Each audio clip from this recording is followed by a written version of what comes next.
Peace, peace, peace, family. I am back.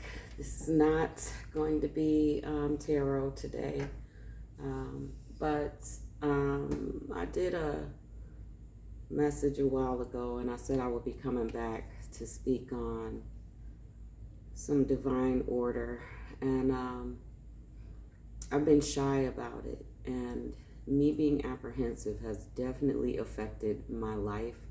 Like when I'm being led to do something, when I get a message or guidance or instruction from the Most High, all praises to the Most High.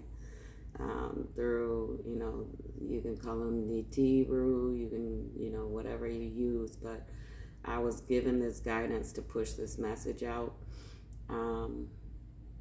I sometimes feel like, I'm not that important. I don't need to worry about it. And I just try to bypass it through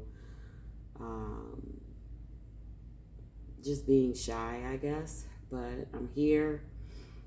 It has been in my heart every day since I received it. I received answers to something that has been in my heart for a while. So it's something that I held, and a question that I had from the unknown. It was unknown and now it is known. I'm not going to get into a lot of science. I am going to refer to two references. One is Egyptian Cosmology by Mustafa Gadala, and then the other, the Emerald Tablets by Billy Carson.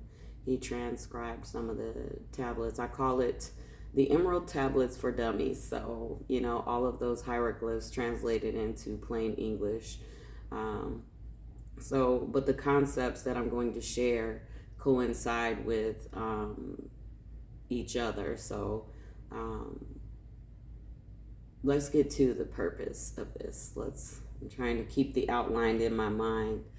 The purpose of this is I've been drawn to see, because I choose what I entertain, but I've seen a lot of back and forth between masculine and feminine, a divide.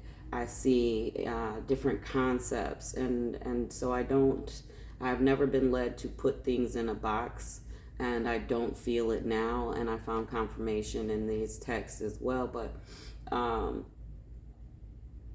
I'm noticing that there is an energy of confinement and dominance, and it is what we call toxic masculinity. And then on the female spectrum of that, there is a lack of accountability or a mirroring of this toxic masculinity. So both sides are toxic. It's polar. They're both toxic, right? And so they're repelling each other, but it is behavior. It's repeated behavior. So these aren't, one may think they came up with this on their own, but in our relationships, in our divorce rates, in our family makeup, you can see that the ideas that are coming forth are not working. I will honor the masculine energy that feels that its nature is to protect, it is to provide, and I will say that is in line with true self, with truth. But also that doesn't take away from the effect that is also feminine nature as well. And all of this message, I was trying to put it together on my own, and I had to, just before I press play, just decide to press play, but I had to really open myself and say, all praises to the Most High. I need you to speak, and I need you to deliver the message. I'm sitting here, I'm open to it, but me trying to figure it out in my own avatar, in my own mind, I was trying to be too structured or human. Like I wasn't connected in those moments of trying to figure it out myself. So this is channeled message. It is guidance. I will say that I did include a little tarot and I shuffled in me trying to not do it again. I was like, I don't need to do this. Let me get some cards. And I said, um, what is the purpose of this reading? And I used the Isis, or Aset is her real name, deck, and I got the High Priestess. And this is about some wisdom and something unknown or unseen or hidden being revealed, a sharing of. So the High Priestess was shuffled out.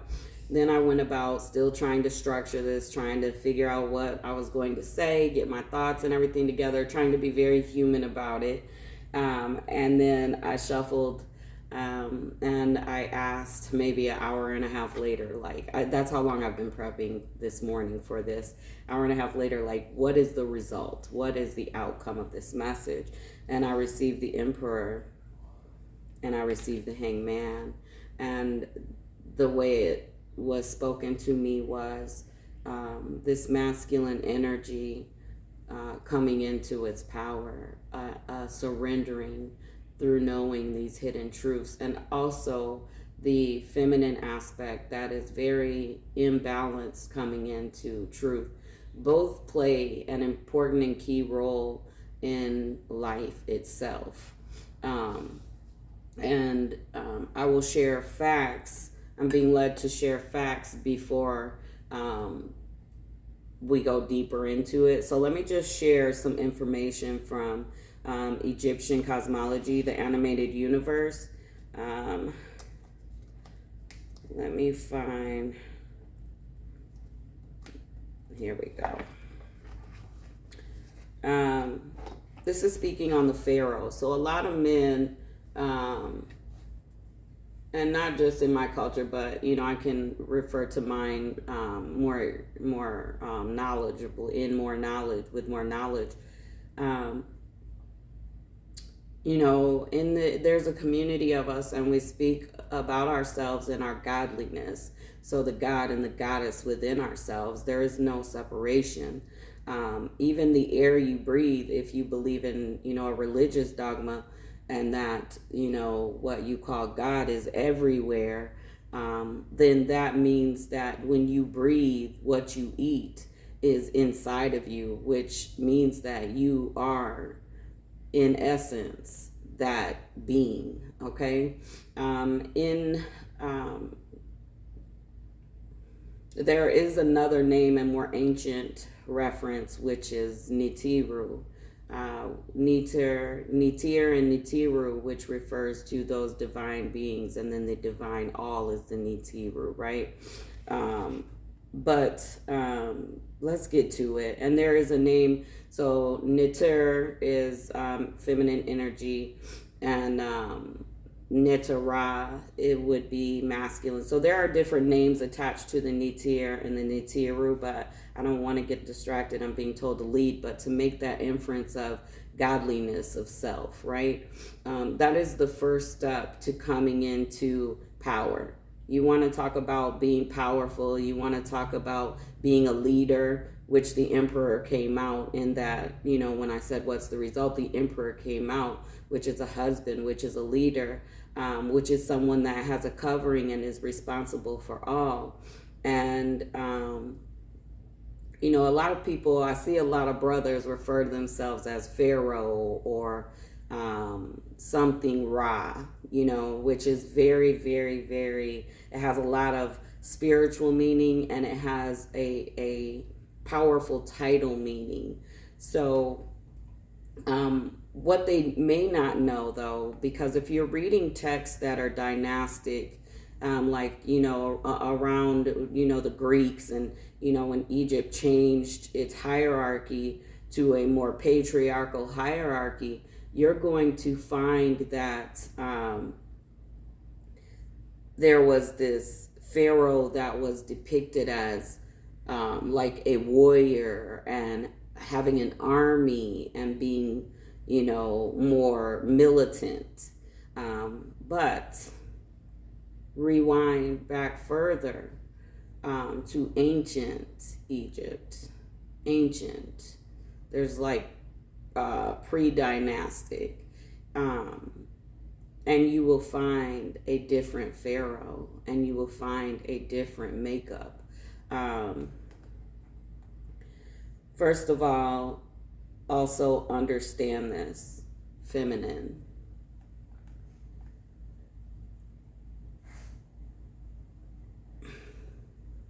I'll praise this to the Most High. Feminine, understand this. All of the throne, all of the, so what preceded the throne, how the next Pharaoh, how the next Pharaoh's wife was chosen was through the female, through the feminine. So, a lot of people think that Pharaoh had to have a son to continue the lineage.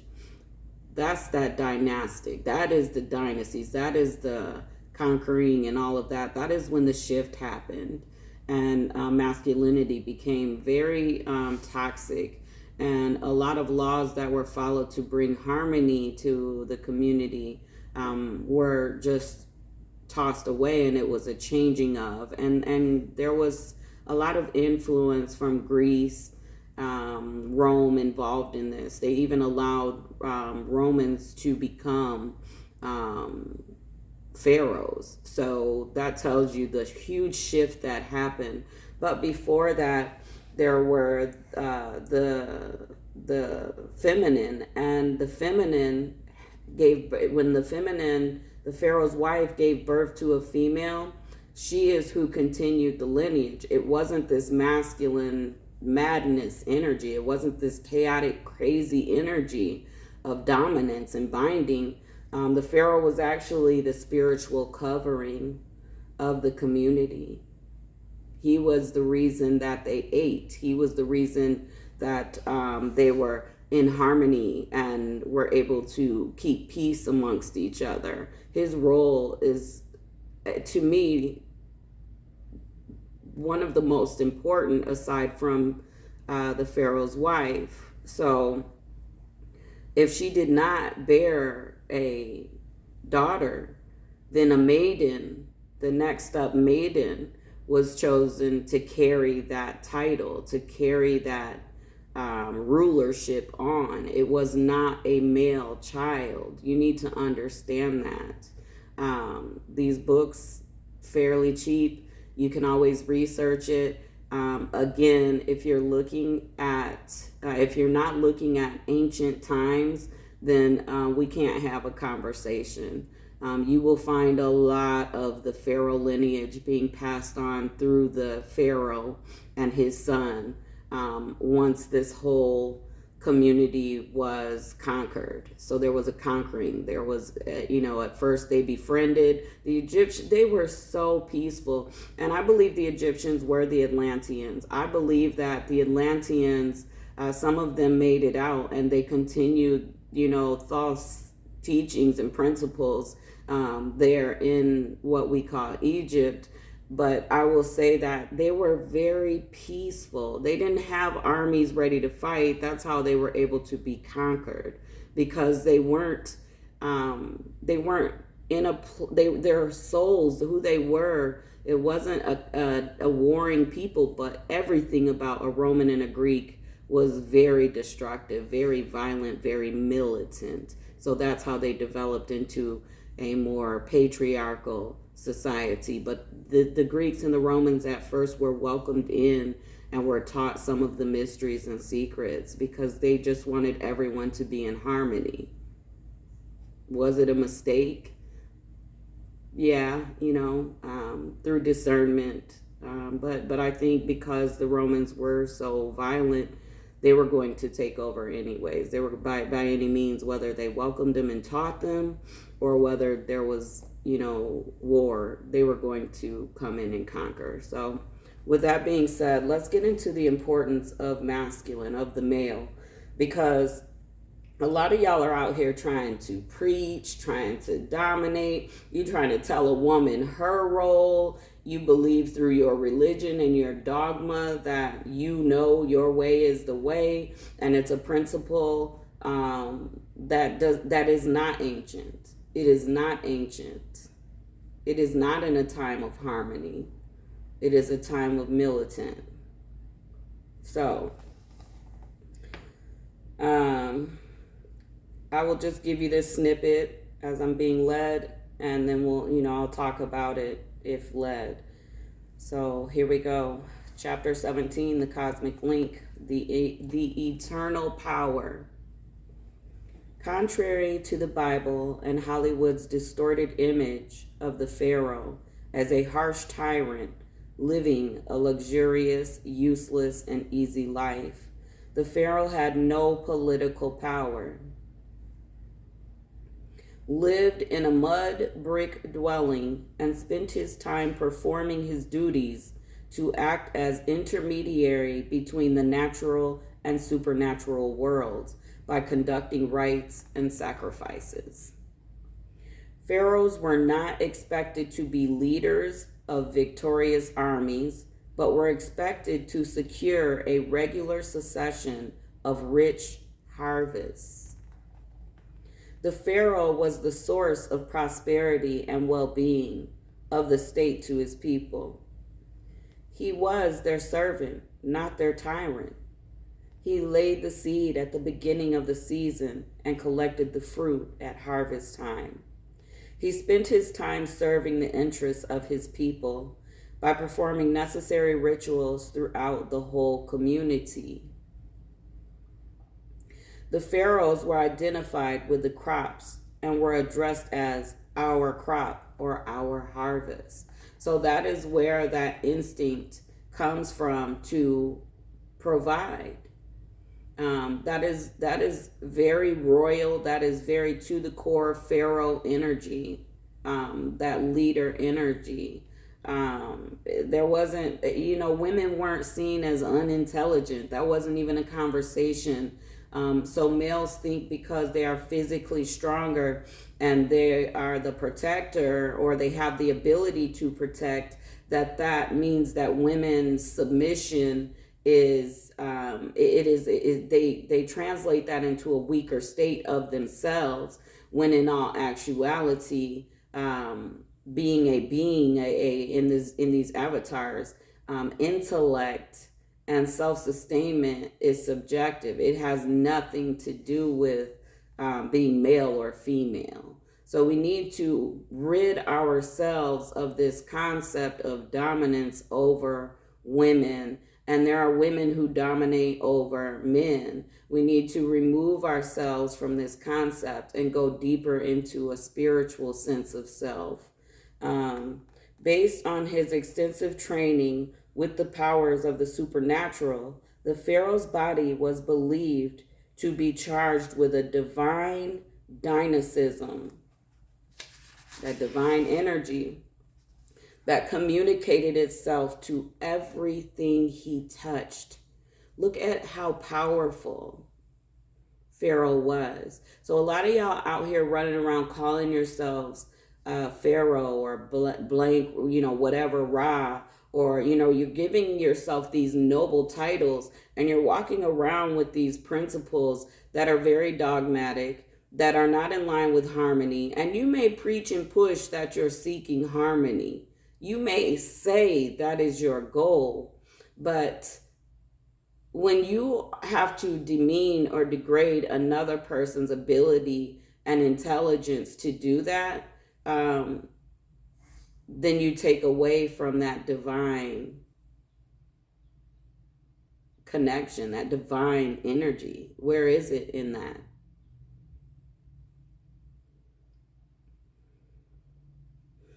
Pharaoh typically led a restricted life. Not even the most intimate of his courtiers might see him eat or drink. When the king ate, he did so in private. The food was offered to him with the same ritual as was used by priests in offering sacrifice to the Nitiru, to the gods. You see that? So he wasn't out boasting. He wasn't out dripping, draped out. He had a spirit. He was the spiritual covering. He planted the first seed. He was called the crop or the harvest. He had responsibilities. And in him, his whole self That was his goal. It wasn't to hoard, it wasn't to have more, it wasn't the to stand on top of anyone. And so now this energy, this masculine energy, is so toxic. And um, I think you need to know your place. I think you need to know that you are very important in the grand scheme of things. And it is going to take a personal introspection, a personal a look at self in order to come out of this patriarchal society that has been fed through religion, fed through fear, fed through practices of, ancestors. We need to look at this hierarchy and how it was distorted. And if you say, I'm not Egyptian, I'm not from Kemet, I'm no, okay, cancel that. You have to think in a more spiritual, cosmic, higher self. And you have to say, is what we're doing working, or is what was being done in ancient times working? And then make a decision. Does you choose a religion that wasn't originally yours? It was told to you by man. It hadn't been practiced before. We are the experiment of these religions, right? So before that, there was practice, there was harmony through whatever the people were doing.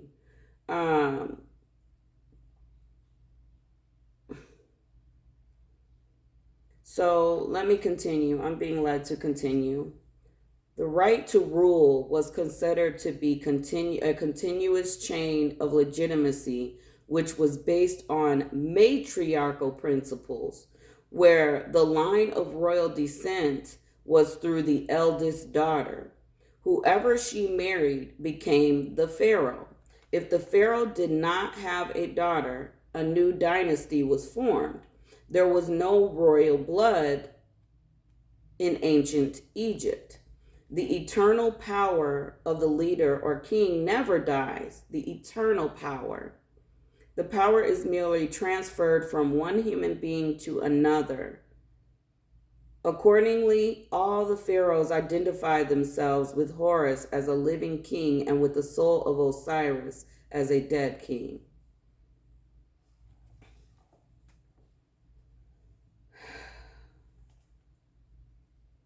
The ancient Egyptian king, with the help of the priests associated with him and via the ancestral spirits, established a proper relationship between the people and the supernatural forces.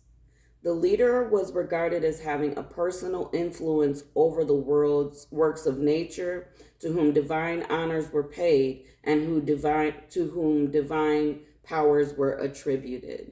You see that work that masculine energy had? Y'all are so distracted through wanting power, through wanting control, which is really an extension of trauma, an extension of the treachery and the things that have happened throughout the centuries.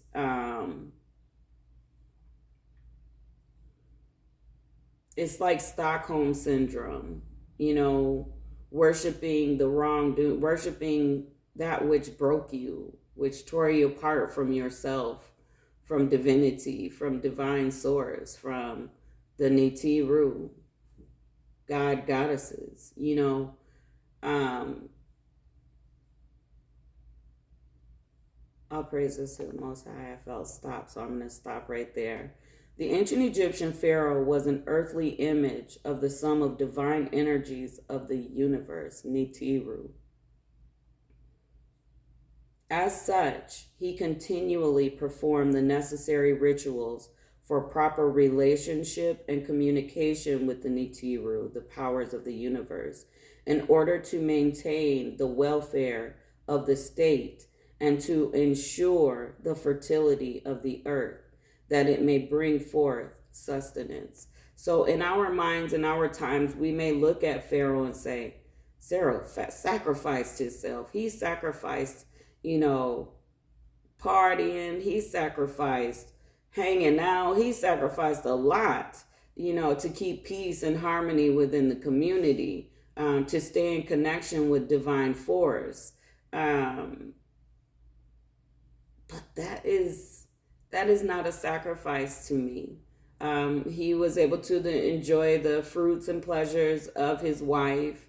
Um, he was very respected and honored in the community. Honored. People recognized that through Pharaoh, they ate. You feel me? So he had to keep a lot of balance within himself. We talk about diet. We can talk about um, meditation. We can talk about connecting to source. We can talk about all of those things. Pharaoh had to be balanced. Pharaoh had to be connected. Pharaoh had to have discernment, intuition. So you talk about, a lot of women try to, that term witch came about through colonialism, right? And they try to give that title, that role, a more feminine authority, when really, in ancient times, the spiritualist, the covered one, the one with the intuition, was the Pharaoh.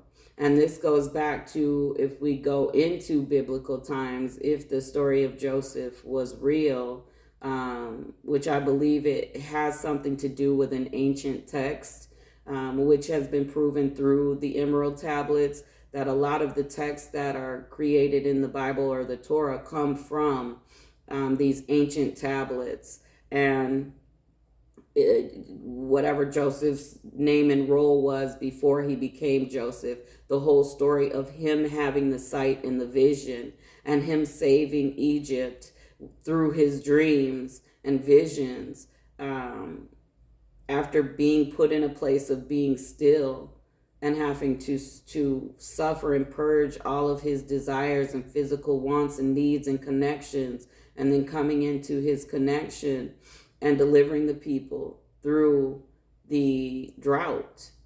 That was masculine, that was male, that was that spiritual covering. And I believe now that a lot of us have this ability, because energy is always changing, right? Things change and shift. And no matter what the connection is, all divine source is. All praises to the Most High is and will forever be. And so whether that energy and that power comes through feminine or masculine, it is going to come through, right? Whatever is open to, whatever is in frequency with. So that is where you see, but a lot of feminine are trying to claim gifts or trying to say they this or they that, but all you have to do is listen to them. Seek them out. Do they come in peace? Do they come in harmony? Do they come to fulfill your lower level desires? Or do they come for an overall mission? Are they here for the all? Are they here to uplift a community? Or are they here to dominate a community? That's feminine or masculine. What are they showing you? What are they speaking? What are their fruits? Because in the time of harmony, when there was harmony, when there wasn't one against the other, there was a male, a masculine, an energy, a person, a being that felt responsible and accountable for the all. And then the people held a responsibility to maintain peace and to maintain harmony in order to continue to enjoy the fruits of this Pharaoh, of this king. Because his peace and him seeing that his works with the supernatural was incentive for him to continue. He was able to see the results of his work through the people being in harmony.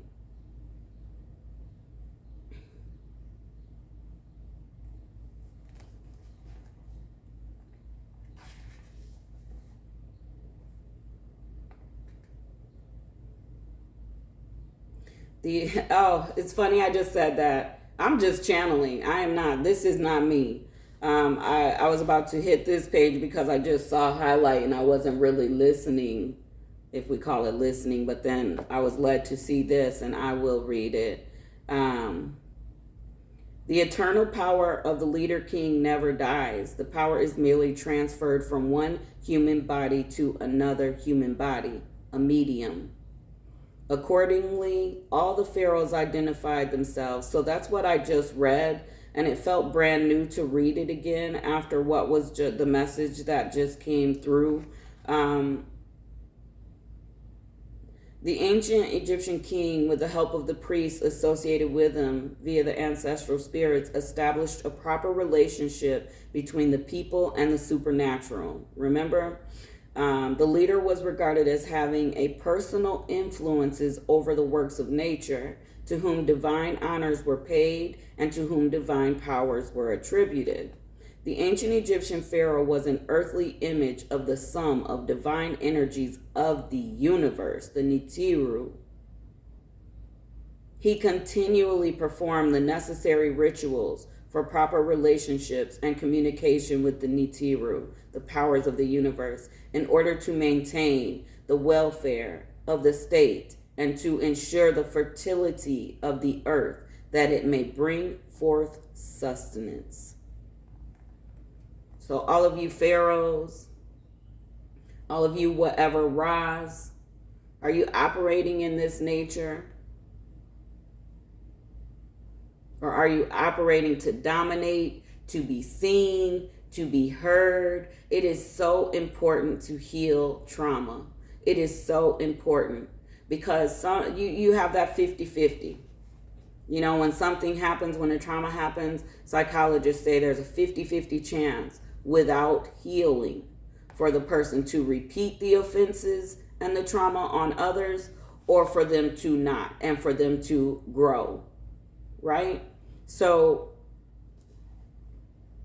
what is your mind frame when you walk around with this title of greatness? What are you really trying to achieve? Is there a part of you, and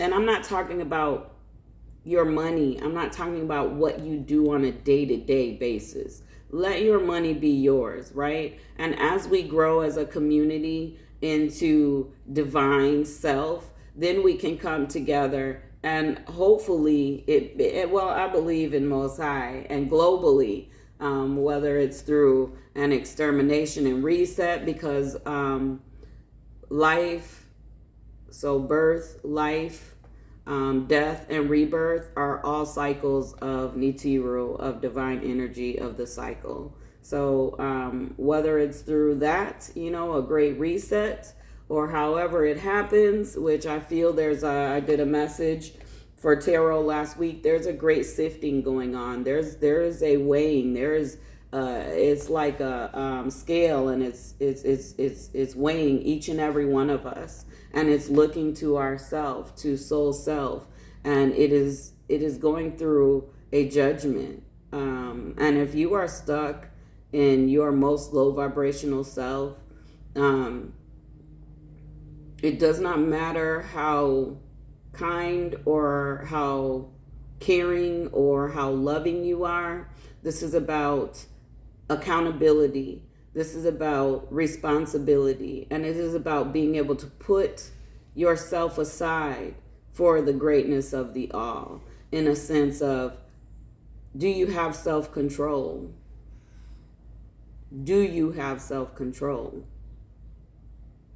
Or are you led by your carnal desires, your sexual desires, all of these natures that are supposed to be done in harmony, in a divine fashion? What are you led by? Are you led by other people's principles? Or are you connecting with divine yourself? Do you have a fear that if you don't find the love of your life right now, it's never going to happen? Why is that your focus? If you are in your divine power, you will attract it. It is yours. It is yours. You are right. But it is yours in harmony to have a harmonious relationship. You must be in harmony to have that harmonious relationship. So I ask you, when y'all walk around calling yourselves these titles, are you emanating the definition of the being that it takes to carry that title? Do you understand the essence? Do you understand the energy the divine energy that it takes to be that title?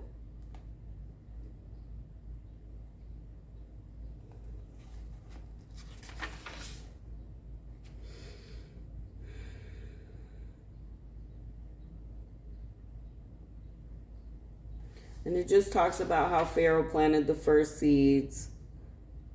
If he didn't perform the daily liturgy to the Nitiru, the crops would perish. So if Pharaoh didn't fulfill his duties, spiritual duties, the crops would perish.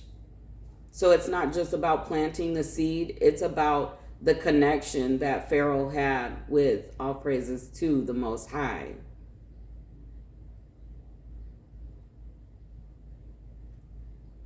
So are you a pharaoh? Are you a king? Are you a queen? Are you a goddess? Because the term is being shared loosely, and it's a deceit. And he did that from one temple to another throughout the country.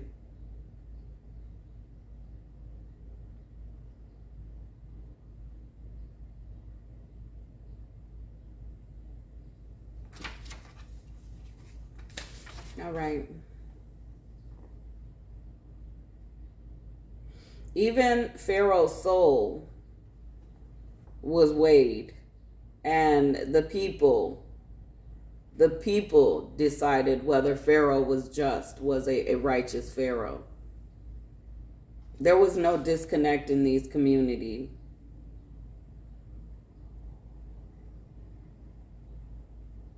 If the people decided that they suffered and that there was no harmony, or that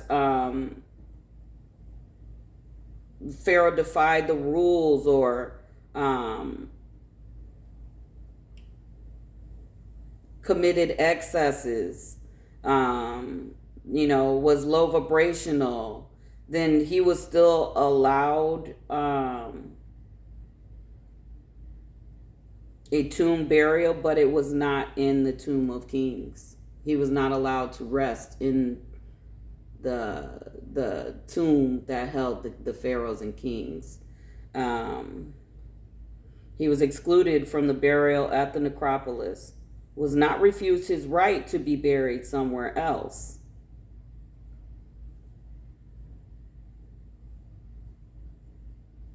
Wow. So y'all walking around claiming this title and arguing.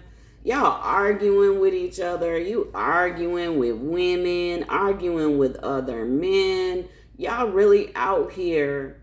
You will know them by their fruits is a true term.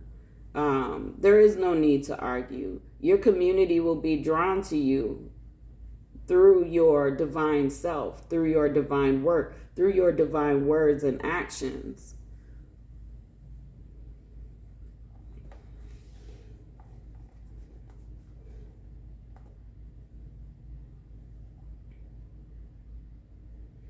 Pharaoh was the pole.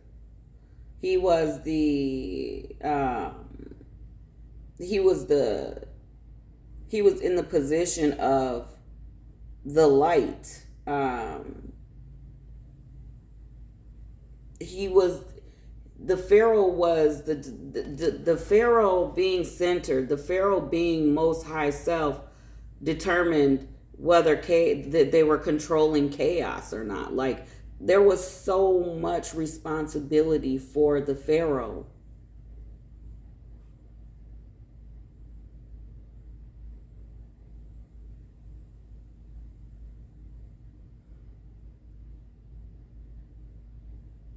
Western academians are incapable of understanding metaphysical realities. and hence make historical events out of metaphysical concepts. The famed Battle of Kadesh is really the personal drama of the individual royal man, the king in each of us, single-handedly subduing the inner forces of chaos and darkness. Kadesh means holy, sacred. Therefore, the Battle of Kadesh signifies the inner struggle, a holy war within each individual. And this is talking about how the Western world now depicts all of these wars and conquerings when they translate these glyphs, when really it was in reference to inner man, inner king, inner self, divine self. So it's going to take a complete overhaul of your understanding, like a whole 180. You're going to have to go from 0 to a whole 180, right? You're going to have to change sides, right?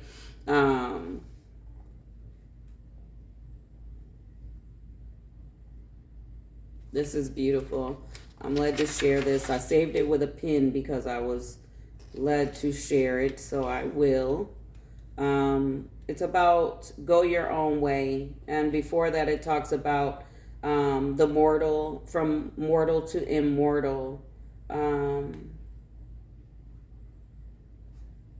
central figure of the ancient Egyptian religion was Osiris, Ashar. And the belief in his divinity, death, resurrection, and absolute control of the destinies of the bodies and souls of men. We come to earthly existence at various stages of spiritual development / progression. One must live her own life, and each one of us must go her own way, guided by Ma'at. The concept of Ma'at has permeated all Egyptian writing from the earliest times and through the Egyptian history. It's the concept by which not only men, but also the Netiru, the gods, goddesses themselves, were governed. Ma'at is not easily translated or defined by one word.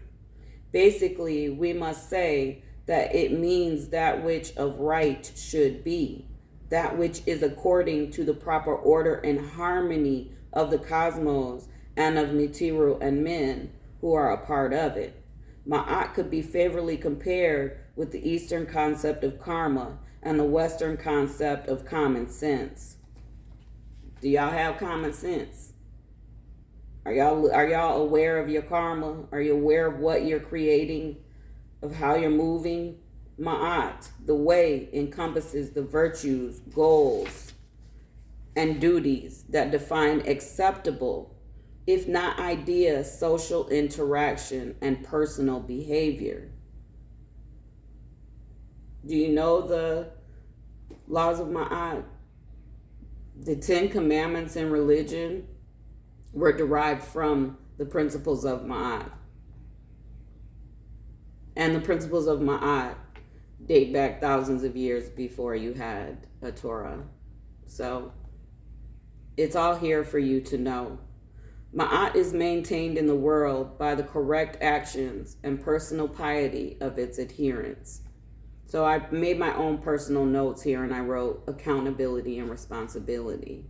That's what Ma'at, the laws of Ma'at, are about. Ancient Egyptian wisdom has always laid great emphasis on the cultivation of ethical behavior and service to society. Are you cultivating ethical behavior and service to society? Are you? So that's what I say about a great reset. What's happening isn't working. There was a destruction of all of this peace and harmony and way of living ethically and divinely. But we are here. Energy is that rebirth is here, and we are entering back into this life, and the goal is to bring harmony through however many reincarnations we must do. But it won't be a starting at point zero. It will be when we move on and transition from this life, we will come back and there will be a foundation of this wisdom and knowledge already in practice and set. So each rebirth is just a closer step towards harmony and divine living. So it is going to come to be. So it is very important. If you look at the tarot readings that I did, I believe it was June 2nd, there was a message for all elements, and it was about this sifting, this divide happening. You're being weighed. And so what is up now most possibly will be down, because we are not the majority, but we will be through whatever processes must take place. It is going to happen.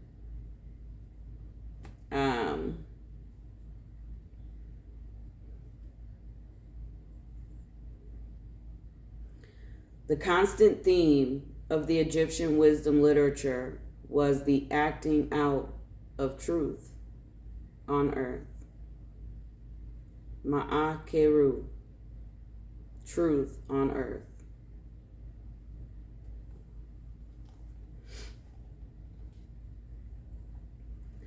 So here's a message. Egyptian text in the Bible. Numerous verbal parallels occur between the Egyptian text and the Bible, or the Torah. I already spoke on that. I don't feel led to repeat it. Okay. Give your ears. Listen to the words that are spoken. Give your mind to interpreting them. It is profitable to put them in your heart. So understand this masculine energy that is so angry, that is so misguided, that is so about dominance, and the male is more intelligent than the female, or whatever principles or philosophies you pushing out here that are not ethical or right or the truth for this earth. Understand, you will go through what is called to happen, because there is an ascension happening. And in this ascension, those low vibrational thought processes and ways of being, they're just not in harmony with what will be. And Source says that to say, in order to be this pharaoh, this king, there has to come a point where you begin to practice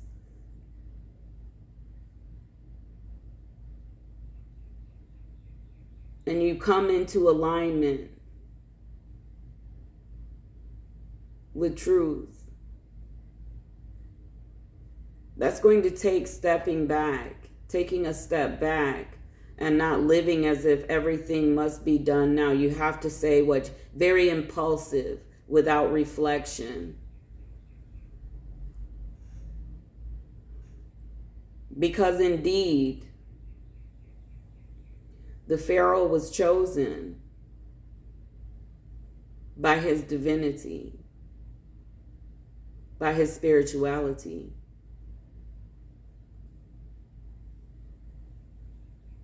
He wasn't chosen through just being born and having the bloodline of royalty. That was the queen. The lineage was carried through the queen, through the feminine. So the Pharaoh had to be a pretty stand-up person.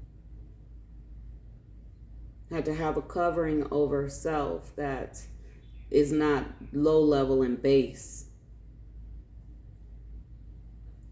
Can't be influenced easily to go with the trends.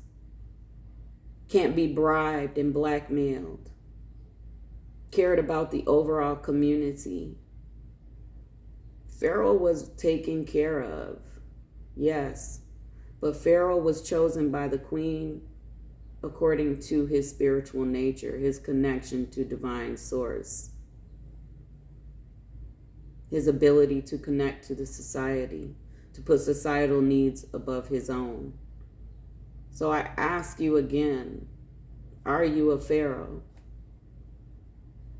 Are you a God? Are you living godly nature of the one, of oneness?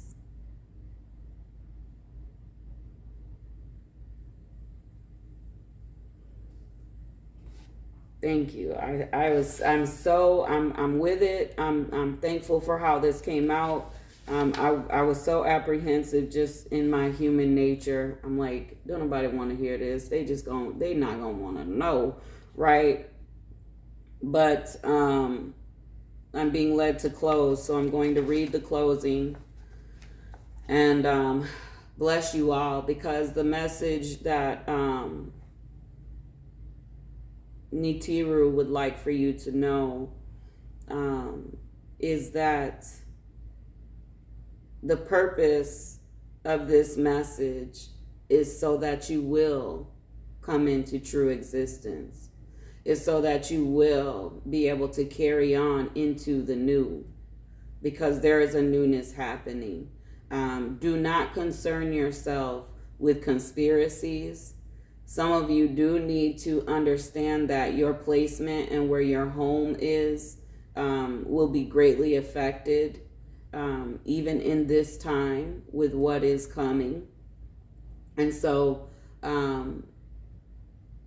if you accept that, and in raising yourself vibrationally and wanting to be your divine self, this spiritual covering, speak to others in a language of love and in a language of understanding their struggle, but not entertaining or not subjecting yourself to their struggle. It's like dropping seeds. There will be a harvest, and in kindness and in gentleness, come in peace, to sow peace, to reap peace, come in peace. So you're sowing peace to reap peace and harmony. It does not mean be a fool. It does not mean be influenced. It takes a strong individual to stand in pharaohship. Practice makes perfect.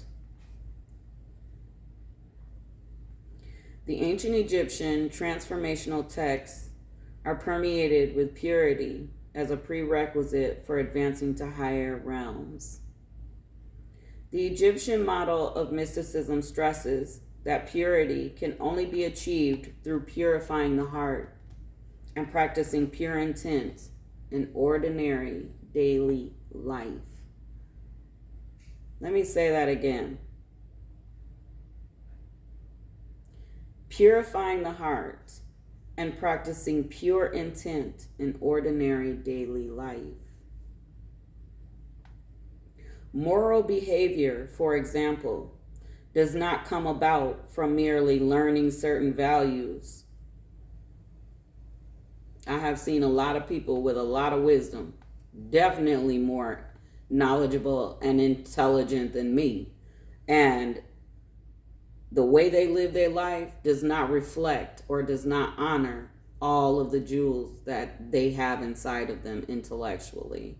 You feel me? But is gained through both the mind and acquired experience. Inner purification must be completed by practicing good social behavior in ordinary daily life. That's the second time you've heard that. Every action impresses itself upon the heart.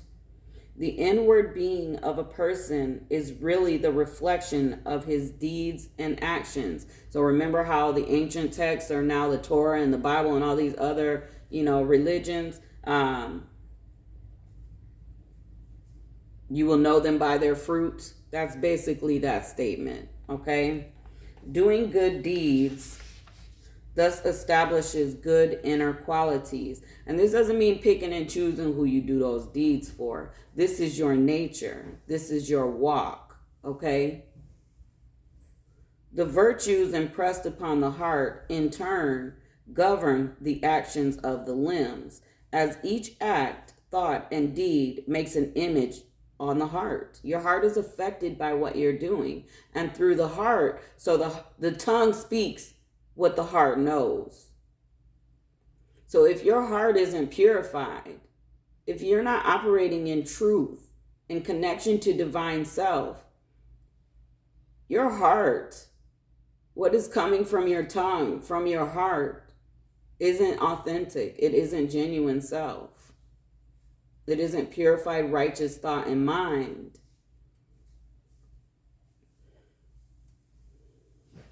As each act, thought, and deed makes an image on the heart, it becomes an attribute of the person. This maturation of the soul through acquired attributes leads to progressive mystical visions and ultimate unification with the divine.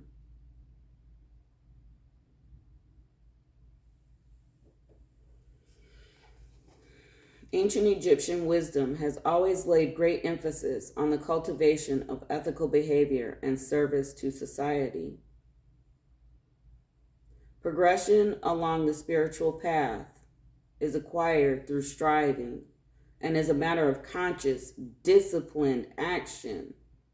Each new raised consciousness is equivalent to a new awakening.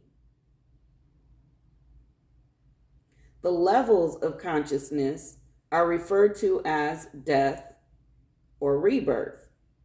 Such thinking has pervaded ancient and present day. Where birth and rebirth are a constant theme, the word death is employed in a figurative sense. The theme that man must die before he dies, or that he must be born again in his present life, is taken symbolically, or it is commemorated by a ritual. In this, the candidate has to pass through specific experiences, technically termed deaths. A good example is baptism, which was the main objective at Easter, after Lent, representing death of the old self by immersing into water, and the rising of the new renewed self by coming out of the water.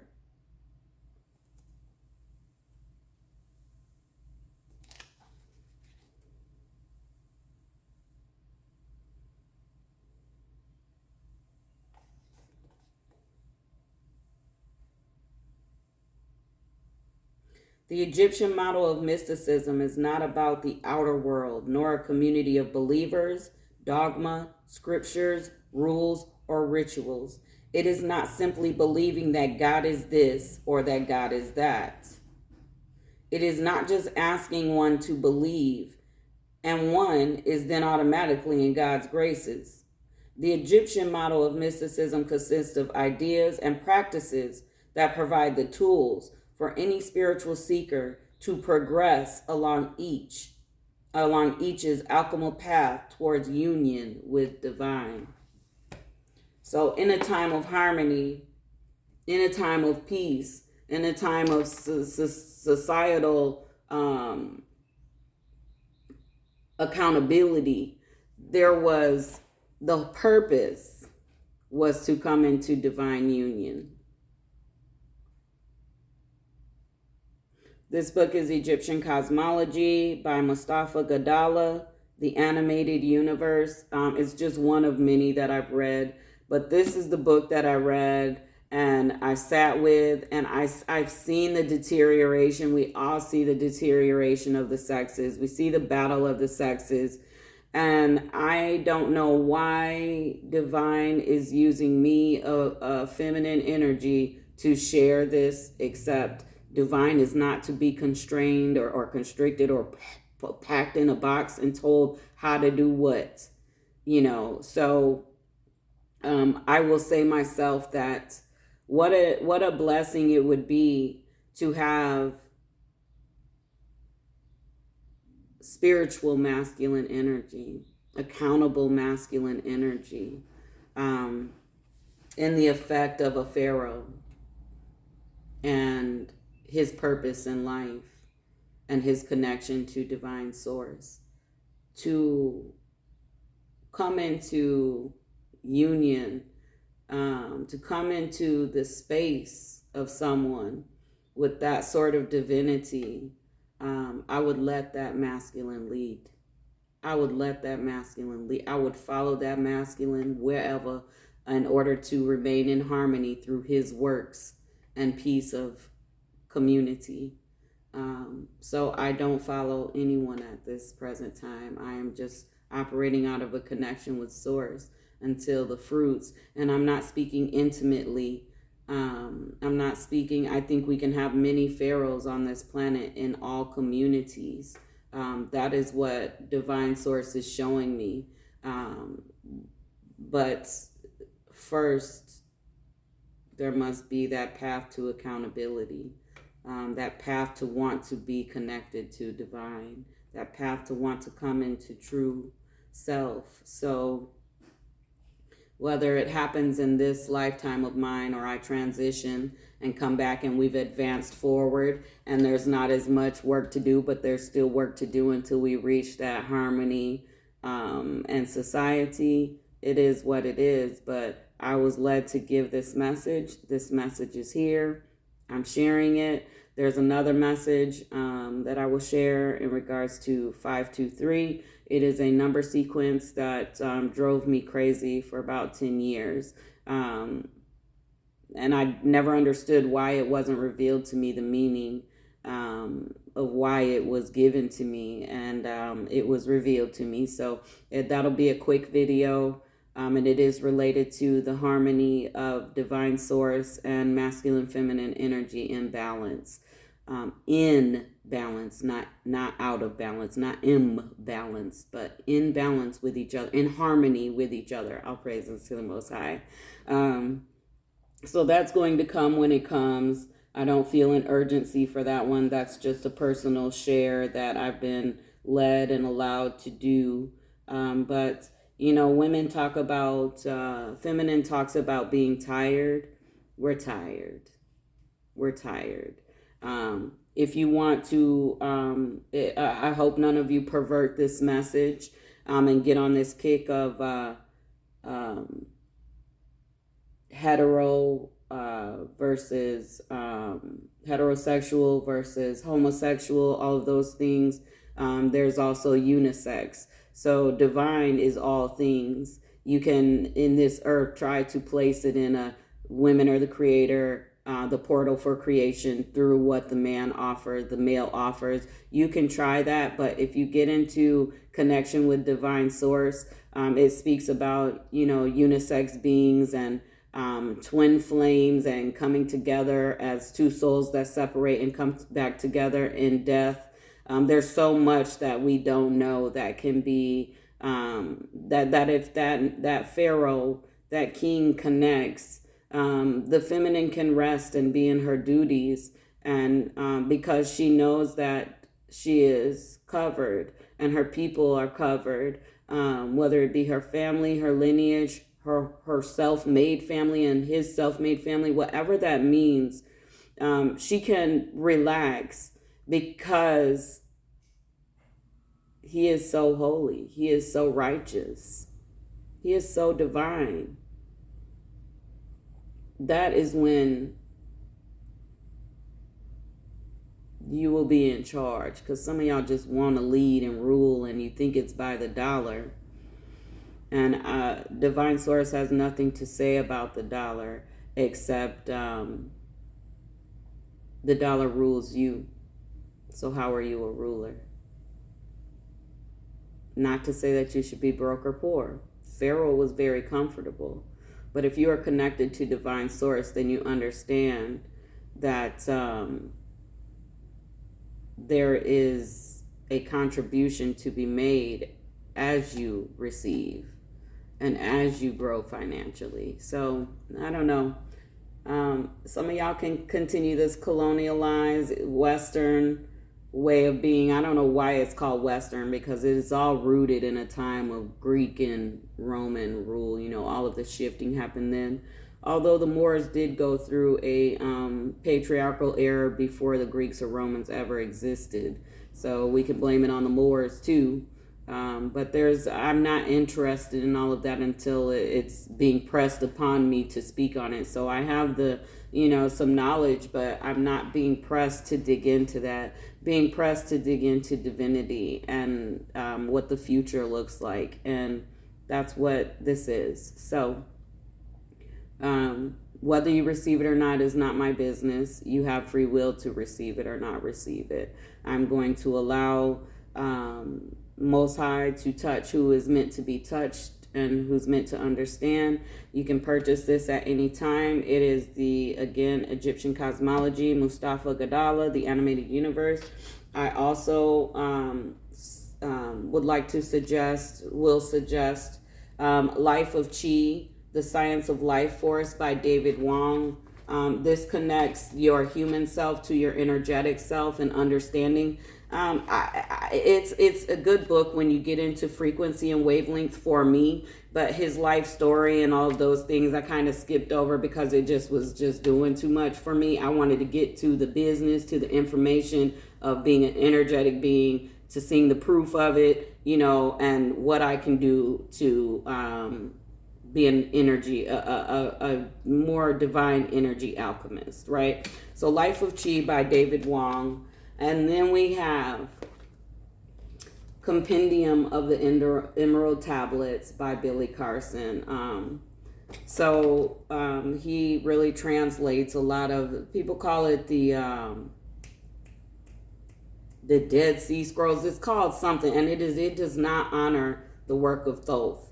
So Thoth's work was continued from the Sumerian tablets or Atlantean tablets, and was brought into Kemet in Egypt. It became it continued on. It did not die. It was just a rebirth, another form of those same